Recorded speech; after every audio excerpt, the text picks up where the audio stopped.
There's only really one way to think about the way the police have dealt with this, and that is to salute their heroism. And I've been deeply troubled by the dog whistling innuendo from Nigel Farage, Suella Braverman, Jacob Rees-Mogg, and others. Well, hundreds of police officers were injured in those riots over the last week. They were attacked on the streets by rioters hurling concrete slabs, using makeshift battering rams, while at the same time facing accusations of two-tier policing from some politicians and commentators. The police who put themselves in harm's way during the riots. So the focus of Matthew Syed's column in today's Sunday Times, he says instead of sniping at them, they should be saluted. You can read his article in the print edition or indeed the digital one, and you should get a subscription to that because you can read everything that Matthew has written and indeed what Rod Little has written as well. Well, let's speak to Matthew Syed now.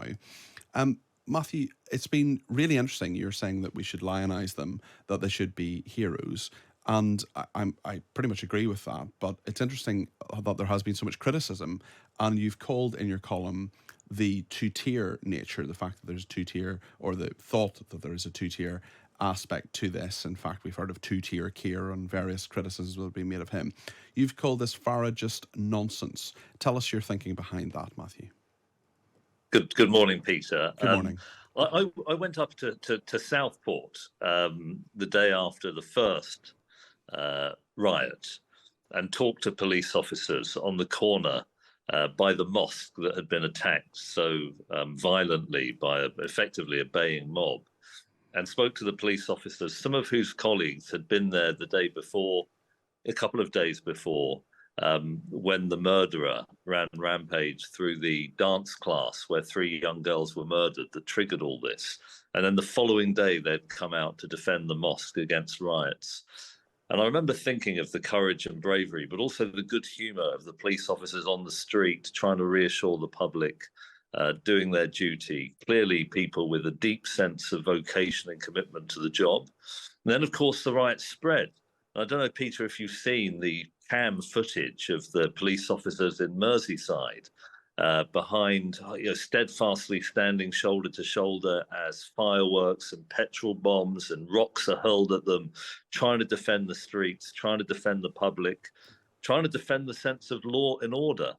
In Rotherham, at the hotel for migrants, they held the line as people were trying to get into the hotel to commit mass murder. Arsonists were setting fire to the hotel. It seems to me that whatever you think of politics, politicians, immigration policy, I happen to think immigration policy has been too lax. There's only really one way to think about the way the police have dealt with this, and that is to salute their heroism.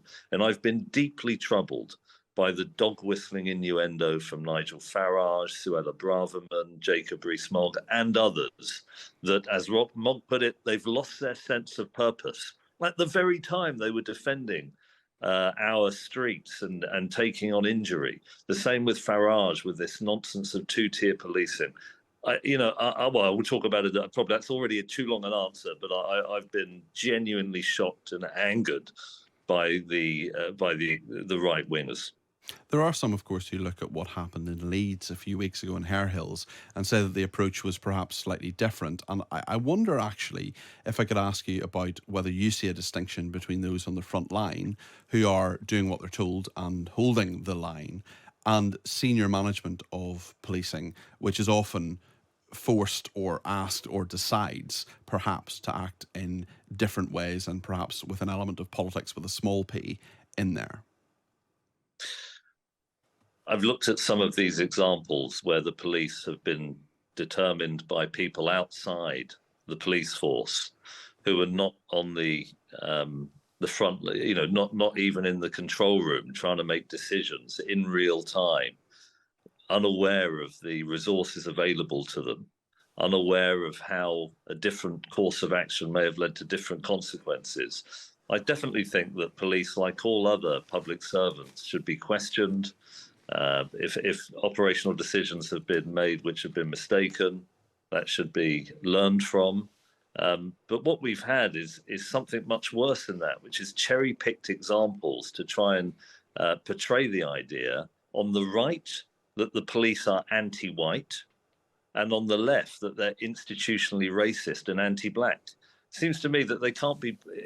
It's unlikely they can be both at the same time. So I'll just invite the decent majority to recognise that the police have a difficult job. They should be rationally critiqued, but not all of the examples cherry picked to suit a particular narrative, either that they're anti-British or that they're anti-immigrant. I wonder what it says about our country as well that we have, as it has been described as a sort of standing army. I mean, it's not, but you've got between 4,000 and 6,000 officers who are on high alert for what has been happening over the past 2 weeks, and many of them still are. And Matthew, perhaps this shows what the police can do when they put their shoulder to the wheel, when extra resources are put there, lots of overtime paid for as well. And I mean, I've seen from Northern Ireland, I've actually reported in some of those circumstances that you mentioned, fireworks going off, bricks being thrown, that sort of thing, and seen the bravery of the police service of Northern Ireland there when they're dealing with riots and so on.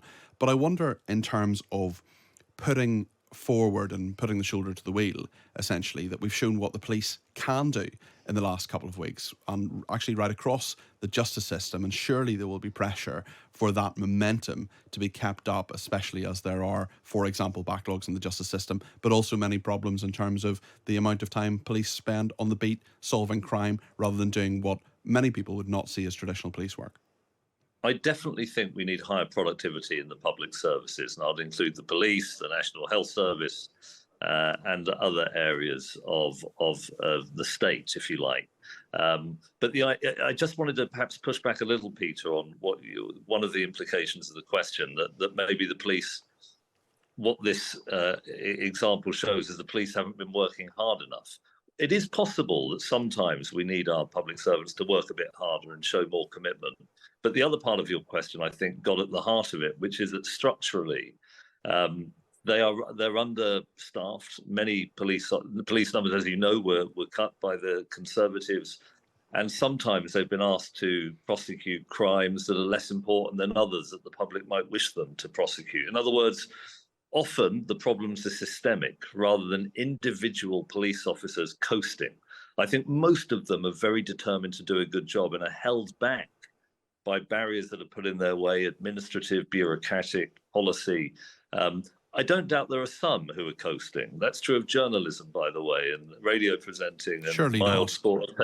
I mean, this is, I know, rare in the radio world. It even happened in table tennis. Some of the players in the England team that I played for weren't training hard enough. I don't want to dispute that, Peter. I don't want to dispute that.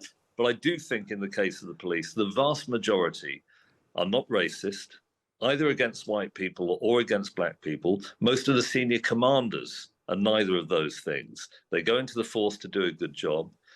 When the chips are down, they show tremendous bravery.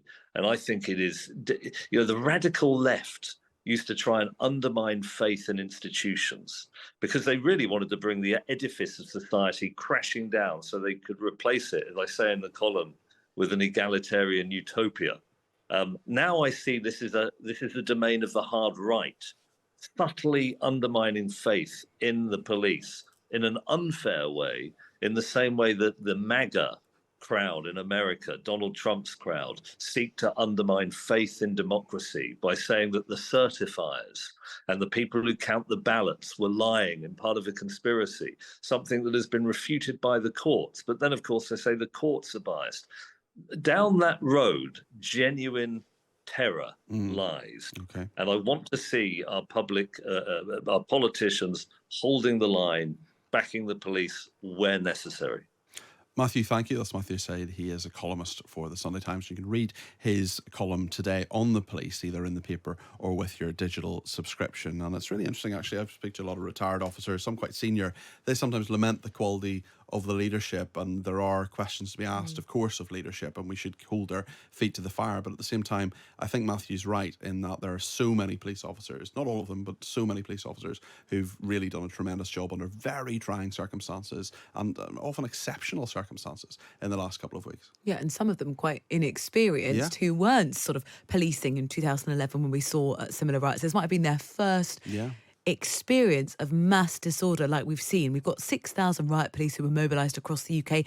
They are still ready and waiting in case more violence erupts. And a number of the smaller forces as well. You know, if you're the Met, for example, or actually the Police Service of Northern Ireland, they have dealt with riots many times. They have all that capability and expertise and so on. But if you're sort of Leicestershire Police or West Midlands Police, you will perhaps have less experience or experienced officers or manpower, and that's where all the sort of mutual aid comes in as well.